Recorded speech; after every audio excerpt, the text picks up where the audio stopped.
فرعون نے ایک بار خواب دیکھا کہ اس کا تخت اوندا ہو کر گر گیا ہے۔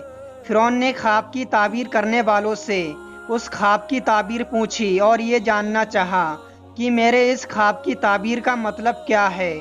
کچھ خواب کی تعبیر کرنے والوں نے اس فرعون کو بتایا کہ عنقریب ایک ایسا بچہ پیدا ہوگا جو تیری حکومت کے زوال کے باعث ہوگا، یعنی کہ تیری حکومت کو برباد کر دے گا۔ فرعون کو اس بات کی فکر ہوئی اور اس نے بچوں کو مروانا شروع کر دیا۔ جو بھی بچہ کسی کے یہاں پر پیدا ہوتا تھا وہ اسے مروا دیتا تھا۔ حضرت موسیٰ علیہ السلام جب پیدا ہوئے تو اللہ نے حضرت موسیٰ علیہ السلام کی ماں کے دل میں یہ بات ڈال دی کہ اسے دودھ پلاؤ اور جب کوئی خطرہ دیکھو تو اسے دریا میں ڈال دینا۔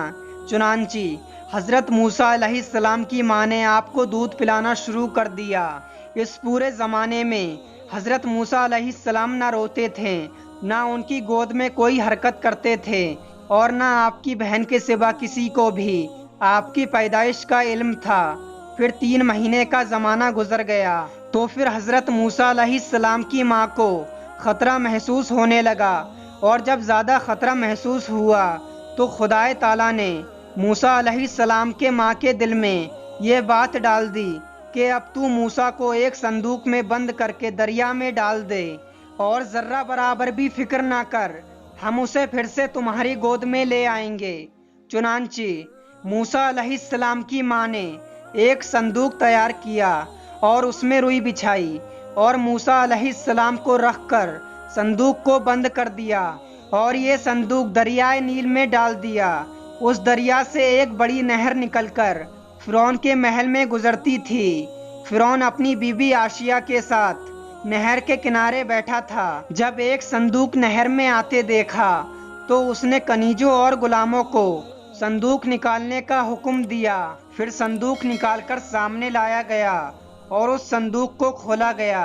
اس میں ایک نورانی شکل کا بچہ دکھائی دیا، ایک ایسا بچہ جو دور سے ہی چمک رہا تھا۔ اس بچے کو دیکھتے ہی فرعون کے دل میں ایک عجیب سی محبت پیدا ہو گئی۔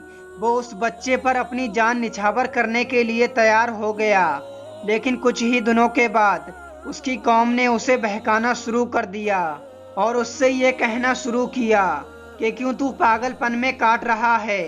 ذرا سوچ، اگر یہ وہی بچہ ہوا کہ جس نے تمہاری حکومت کو برباد کرنا ہے تو تیرا کیا ہوگا؟ چنانچہ فرعون آپ کے قتل کے لیے آمادہ ہو گیا اور وہ ان لوگوں کے بہکاوے میں پوری طرح سے آ گیا۔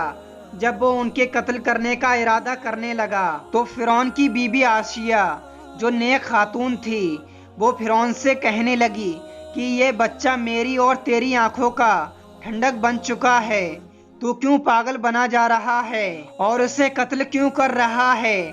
اور ویسے بھی کیا معلوم یہ کس سرزمین سے بہتا ہوا ہمارے پاس آیا ہے؟ جس بچے کو تیرے بارے میں خواب کی تعبیر کرنے والوں نے بتایا ہے وہ بچہ تو اسی ملک میں پیدا ہونے والا ہے، لیکن یہ بچہ کہیں اور سے آیا ہے، لہٰذا اسے تو قتل مت کر۔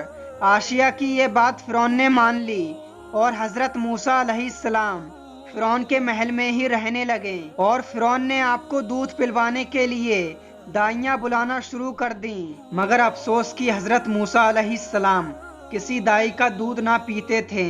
اب فرعون کو فکر ہوئی کہ اس بچے کے لیے کوئی دائی ملنا ضروری ہے جس کا یہ دودھ پی سکے۔ ادھر حضرت موسیٰ علیہ السلام کی ماں اپنے بچے کی فکر میں بے قرار تھیں، اور حضرت موسیٰ علیہ السلام کی بہن جس کا نام مریم ہوا کرتا تھا وہ آپ کی تجسس معلوم کرنے کی، وہ آپ کی تلاش کرنے اور معلوم کرنے کے لیے وہ صندوق کہاں پہنچا ہے اور آپ کس کے ہاتھ آئے ہیں، یہاں تک کہ یہ پتہ کرتے کرتے وہ فرعون کے محل تک پہنچ گئی۔ اور جب اسے یہ معلوم ہوا کہ میرا بھائی اسی محل میں ہے اور کسی بھی دائی کا دودھ نہیں پی رہا ہے اور ابھی تک بھوکا ہے، تو وہ فرعون سے کہنے لگی، اے فرعون، کیا میں تجھے ایک ایسی دائی کی خبر نہ دے دوں جس کا دودھ یہ بچہ ضرور پیے گا؟ فرعون نے کہا، اس سے اچھی کیا بات ہے، ہاں ضرور بلواؤ ایسی دائی جس کا یہ دودھ پی سکے۔ چنانچہ وہ اس کی خواہش پر اپنی والدہ کو بلا لائی، اور جب حضرت موسیٰ علیہ السلام کی والدہ حضرت موسیٰ علیہ السلام کے سامنے آئیں تو اس وقت حضرت موسیٰ علیہ السلام فرعون کی گود میں تھے اور دودھ پینے کے لیے رو رہے تھے اور فرعون آپ کو بہلا رہا تھا۔ جب آپ کی والدہ آئیں اور ان کی آپ نے خوشبو پائی تو فوراً ہی حضرت موسیٰ علیہ السلام آپ کی خوشبو سونگھ کر چپ ہو گئے اور اپنی والدہ کا دودھ پینے لگے۔